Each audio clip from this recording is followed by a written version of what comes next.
now with those 5 exercises, we basically hit every muscle group in our body.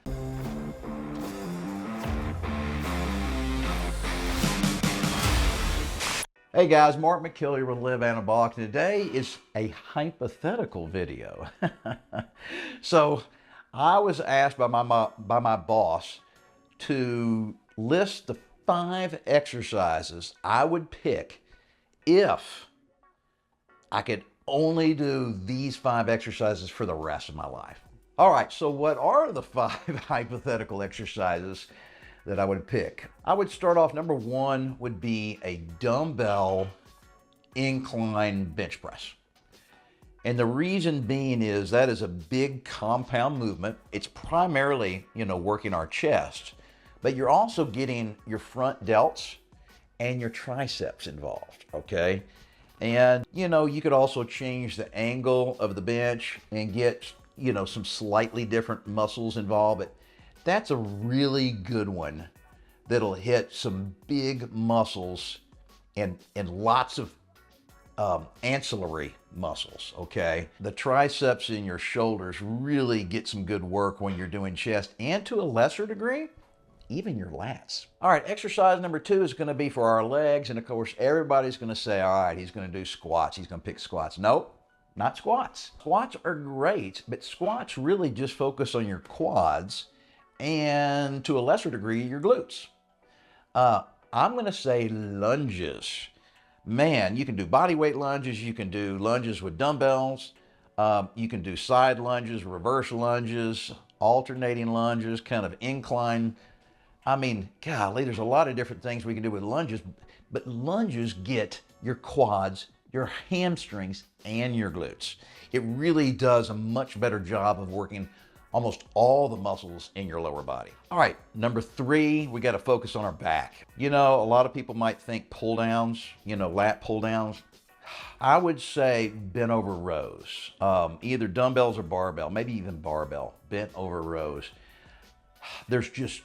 Your back is a big muscle group and there's lots of muscles. I think there's 17 distinct muscle groups in your back, and doing bent over rows hits a ton of those. Depending on how you do them, you can emphasize the muscles in your upper back. Sometimes you can get upper back and lower back. You could even get some of your rear delts involved when you're doing rows. And then to a lesser degree, you'll work your biceps. So yeah, bent over rows probably gets a ton of muscles in your back, and it would be a great, if you could only do one back exercise, that's probably it. All right, number 4, let's focus on our core. So, when I'm giving you guys ab exercises, typically I say my favorite one is the bicycle cross crunch, and that's what I do at the gym all the time when I'm resting in between sets, say of chest, and I got 2 or 3 minutes to kill. I'll do some bicycle cross crunches. But if I could only pick one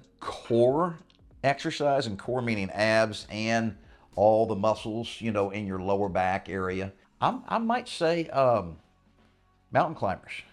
There's a lot of things you can do with mountain climbing. You can do them slow or fast. It's a good core exercise, but the thing about mountain climbers is you can actually convert it into a cardio exercise along with the core workout that you're getting. Mountain climbers are a great exercise to do in a circuit when you're doing like a HIIT workout. So yeah, I think that would be a good one to do. And then of course the final one, guys, we cannot forget our biceps. And easily my favorite is dumbbell curls. I prefer alternating curls, but any kind of curls with dumbbells, I prefer that over a bar, because you can supinate your wrists, you can hit your biceps from lots of different angles, hammer curls, reverse curls. You can do simultaneous 2-arm curls, alternating curls, like I said, concentration curls with one dumbbell at a time. Lots of things you can do. Now with those 5 exercises, we basically hit every muscle group in our body. All right, so this was our hypothetical. What if you were stuck on an island and you could only do 5 exercises for the next 10 years until you're rescued, like Tom Hanks? Those would be my 5 exercises. And of course, you would have to stick with it and never give up on yourself.